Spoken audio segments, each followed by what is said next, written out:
Museums are magic places. They can take you back into history or forward into an artist's imagination in just a few steps.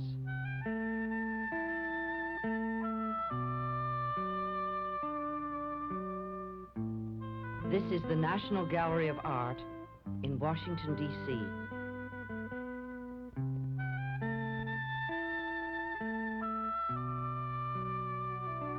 There are many worlds to explore at the National Gallery. You can imagine yourself to be almost anywhere. You have centuries to choose from. You can be in any mood. You can be any age. There is something wonderful here for everyone. I'm Julie Harris. I love to come here. Art is always an adventure for me. It makes me see people and places with new eyes. There was no such thing as a public art museum 200 years ago. The only people who could explore art were the people who owned it. Sometimes in the gallery, I imagine that I'm walking in my own house. Well, in a way, it is mine, and yours too. All of this belongs to all of us.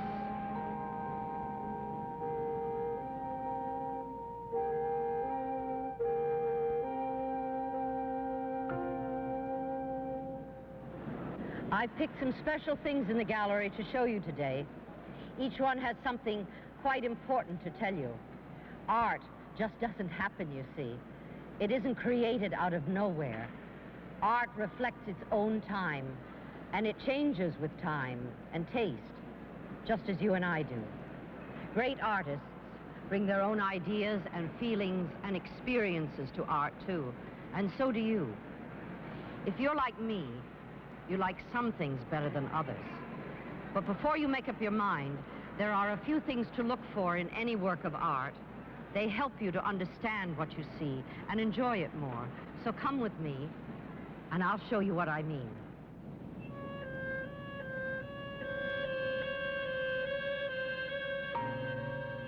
This is the National Gallery's newest masterpiece, a building no less, by I.M. Pei, a gift from the Andrew Mellon family and foundation. It's like an enormous piece of modern sculpture. It surrounds you with sensations of movement and constant change. It's as multifaceted and full of new ideas as our world is today. And so is this fantastic tapestry, Woman. Joan Miro created her for this wall. Isn't she stunning? She weighs 22 times more than I do. I don't think you will recognize yourself mirrored in her any more than I do, but from her head to her feet, she is a perfect reflection of the 20th century. You can see several sides of her head at the same time. She's made of simple, abstract forms. She's flat, and her coloring is curious. Joan Miro was born in Spain in 1893. Before he was even 10 years old, the X-ray, the wireless telegraph, Freud's interpretation of dreams, Einstein's theory of relativity had appeared. So how could any artist working in our time believe we're simply what we appear to be? If we want to see that, we can take a photograph. We have more options than we ever had. We're freer to choose than we ever were. For 20th century artists, that freedom means expression, fantasy, abstraction, structure, imagination.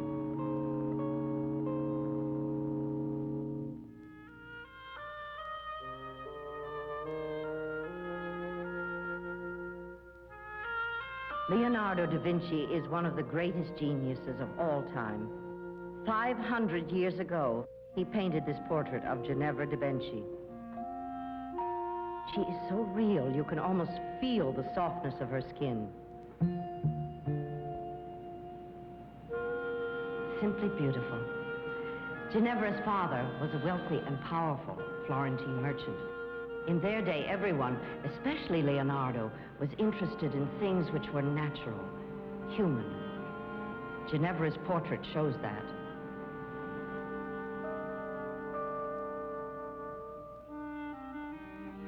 But it doesn't show why she was so melancholy. Something must have been wrong. Leonardo said that portraits should show the motions of the mind. And you can see how he's emphasized the pallor of Ginevra's calm, intelligent, sad face. There is a theory. At 16, Ginevra had married a widower twice her age. She had no children, a great misfortune in those days. She had been ill for some time, and she was suffering from the breakup of an unhappy love affair. Poor Ginevra. I suppose we'll never be sure, but we do know she was so beautiful and so good that even the ruler Lorenzo de' Medici wrote sonnets to her. Ginevra wrote poetry herself. All that's left is one line. I am a tiger. I am a tiger. I see what she means.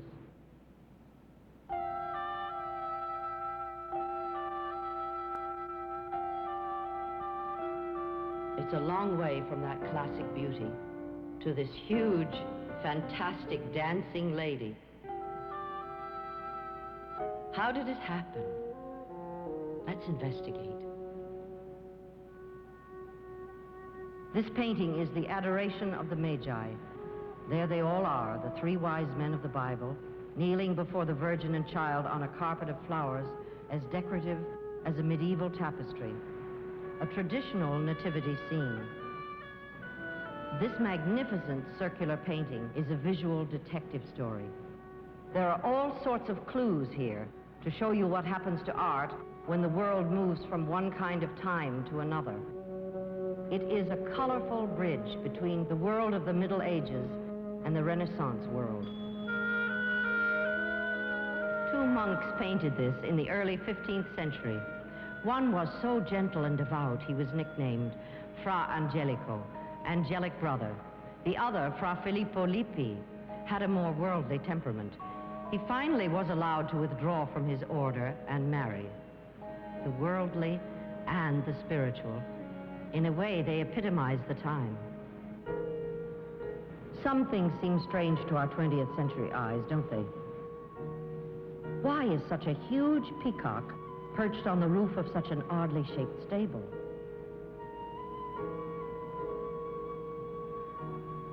Why is everyone crowded layer on layer right up to the top of the picture instead of back into it? It's because this picture is still full of symbols and techniques of the Middle Ages. The peacock represented immortality then. The halos were symbols of divinity. That hasn't changed, I guess. The dog meant faithfulness. The church had shaped people's lives, thoughts, and art for centuries. Artists were just learning how to paint a three-dimensional, real world with depth and volume.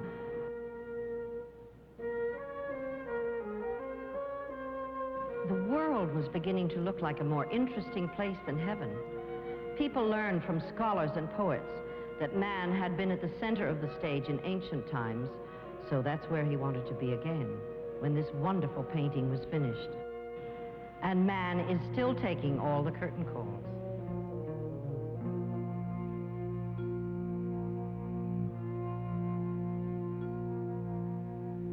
Artists bring their own ideas and feelings and experiences to art, too.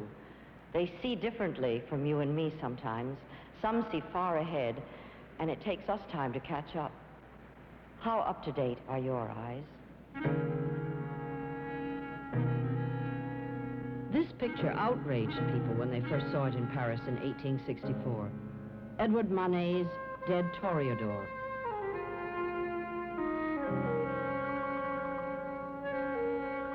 Do you see anything scandalous about it? It seems hard to believe now that the public and leaders of the French art world were horrified by the subject matter, terribly upset by the flat shapes and strong color contrasts. They were so critical that when Manet took the picture back, he cut it into 3 pieces. This is one of them.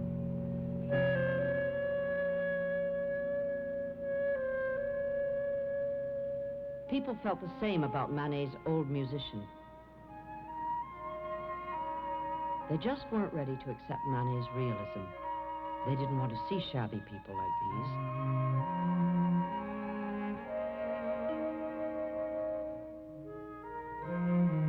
They were used to sleek pictures of heroes from history or mythology. Artists painted that way or else in Paris. It was more important to Manet to paint what he saw around him and how he saw it, even though people ridiculed him. His conviction that art and artists should be free makes him a crucial figure in modern art.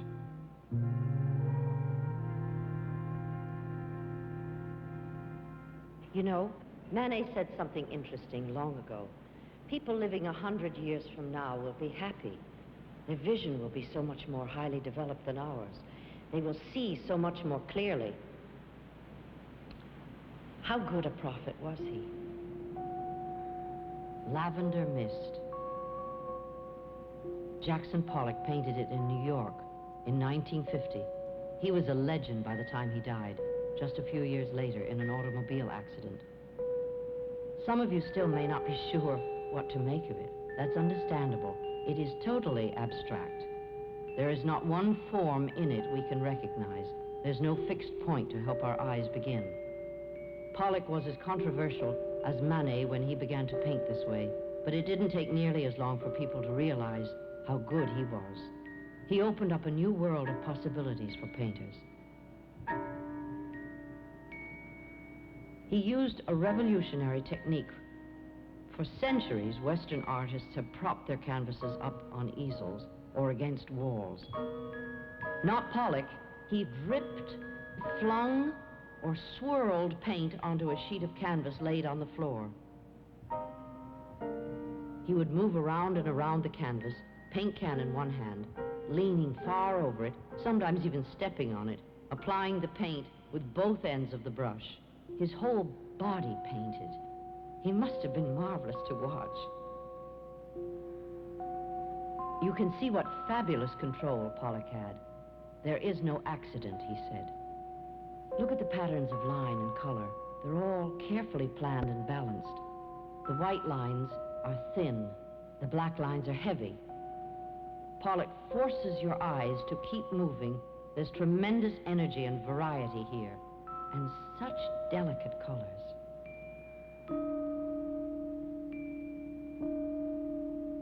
Pollock gave some advice once to people who asked him how to look at his painting, and all modern art, like Beasts of the Sea by Henri Matisse. Try to receive what the painting has to offer, he said. I think it should be enjoyed just as music is enjoyed. After a while, you may like it or you may not. At least give it a chance.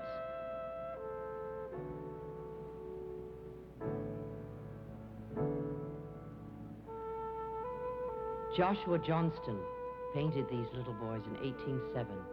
He was an extraordinary artist. Johnston was the first important black artist in the United States.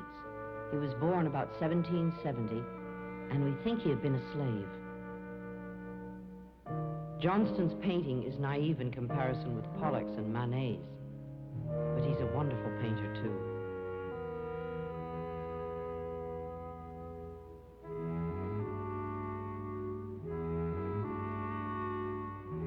We think he purchased his freedom with portraits like this. Johnston developed a distinctive style. This is characteristic. If I know something about the artists themselves, I think it makes looking more fun. In the 17th century, the Dutch were prosperous and powerful and pleased with themselves. They loved pictures of themselves and still lifes like this vase of flowers. Let's take a closer look at it. Sometimes we hurry past things we know without really seeing them. You can miss an awful lot in a museum that way. This is so realistic. There is even a tiny reflection of a window in the vase. But look some more. Do you really think in a spotless Dutch house you'd find a snail, a lizard, and a spider crawling around together on a marble tabletop?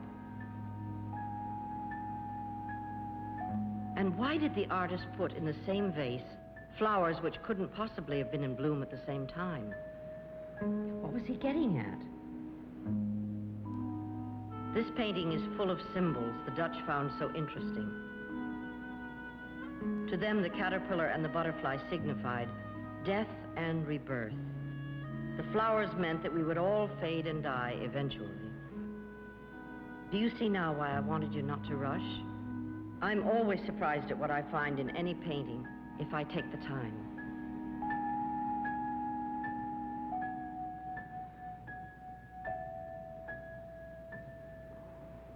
These people certainly seem to have found something interesting. I'm tempted right now to introduce this next painting by saying Jaws of 1778. This is Watson and the Shark by John Singleton Copley, a great early American artist. What a subject for a painter. He's organized it so we feel we're in the front seat of the movie. In the foreground, the monster returns for a second attack on the struggling boy, Watson. Then up in a desperate diagonal of horrified sailors to the man with the lifeline Watson has missed.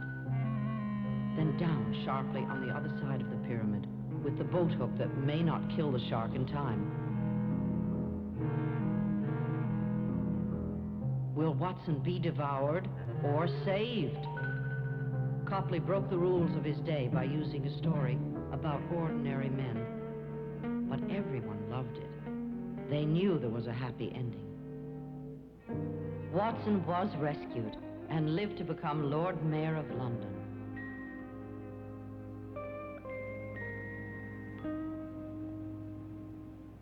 It's miraculous to me how artists can capture a single moment forever on a simple piece of flat canvas with a few paints and brushes. They make me feel I'm sharing that very moment in the lives of the people in these pictures. Long after I've left the gallery, they keep living in my mind. Now, let's see how artists do these magic tricks. It's important to see how an artist arranges things, puts parts of a picture together, as in this Madonna by Raphael.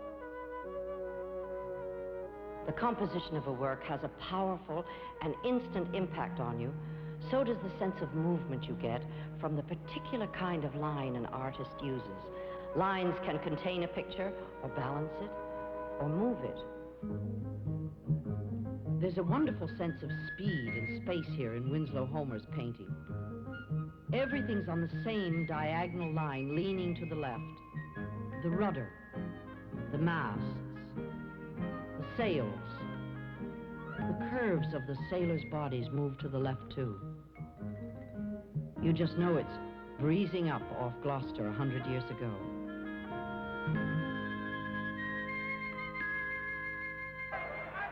The man who painted this had to be a fight fan.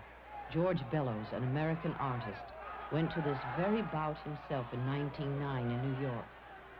He chose the climactic moment, just before the knockout. He's made us feel we're right in the smoke-filled arena. The triangle of bloody, glistening fighters towers over us in the ring. The winner lunges from the right for the knockdown. You just know the poor fighter on the left is about to crumble in defeat. Everything is jagged and angular. Light and shade are used very dramatically by Bellows here, too. That's another thing to look... Good. That's over. This is a more agreeable subject to tell you about some of the other tools artists use to create their effects.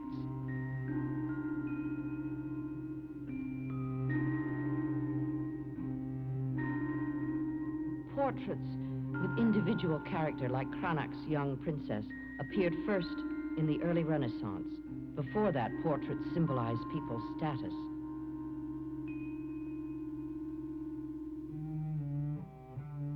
This is Saskia van Olenberg. Her husband-to-be painted this contented and confident portrait shortly before their wedding in 1634. He was Rembrandt van Rijn, the great Dutch artist. He adored Saskia. All his life, in the hundreds of portraits Rembrandt painted, he used light and shadow in this dramatic and expressive way. It's a crucial tool to create mood, to give character to shapes and spaces.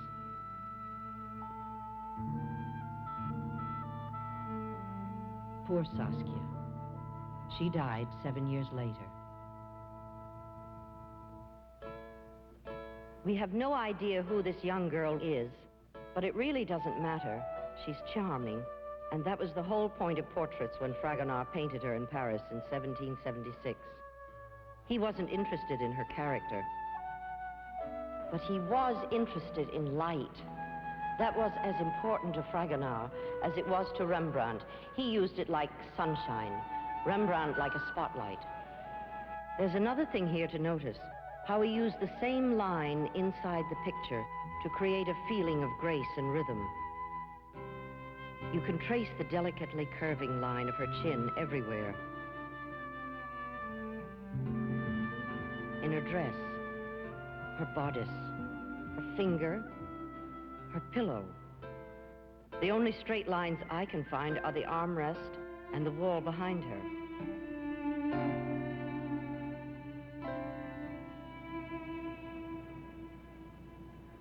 Soon after this, the French Revolution caused the death, ruin, or exile of many of Fragonard's wealthy patrons. He survived by the skin of his teeth and died in 1806 without a penny. This is by one of the best women artists of the 19th century, Berthe Morisot. She was the grandniece of Fragonard and the sister-in-law of Manet. Doesn't something seem strange to you, though? Look at the striking contrast between the two figures. Berthe's sister is so light and fresh. Her mother is so much darker and heavier.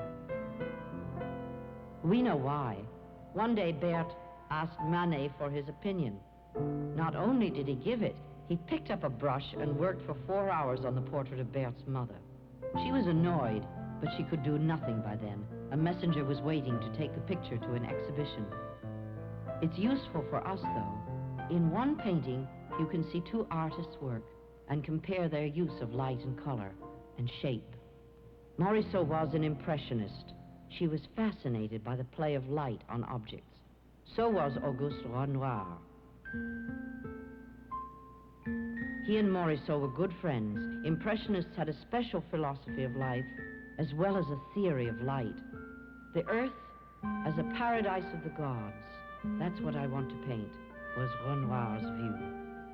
And this is how he painted light, small strokes of glowing colors to catch the changing sunlight.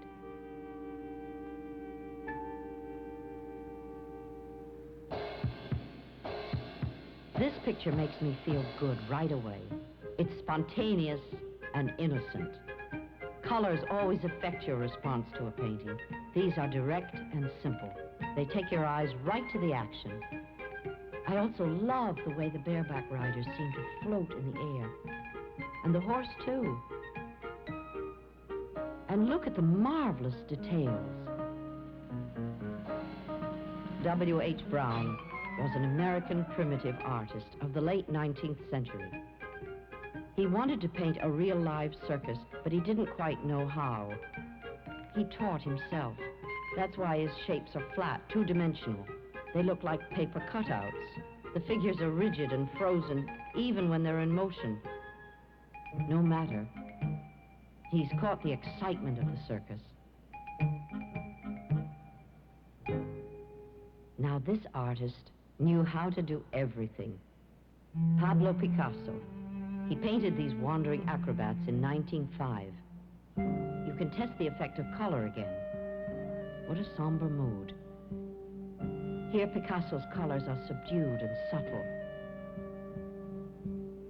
They help your eyes move quietly around these unhappy, isolated people. We think the Harlequin figure is the painter himself. Picasso was one of the greatest artists who ever lived. He gave us a radically new and different way to look at the world, and our eyes will never be the same because of the way he saw things.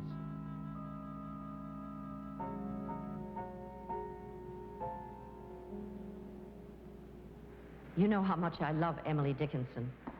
She wrote a poem I think of when I come here to the National Gallery to see all these wonderful works of art. Beauty crowds me till I die. Beauty, mercy have on me, but if I expire today, let it be in sight of thee.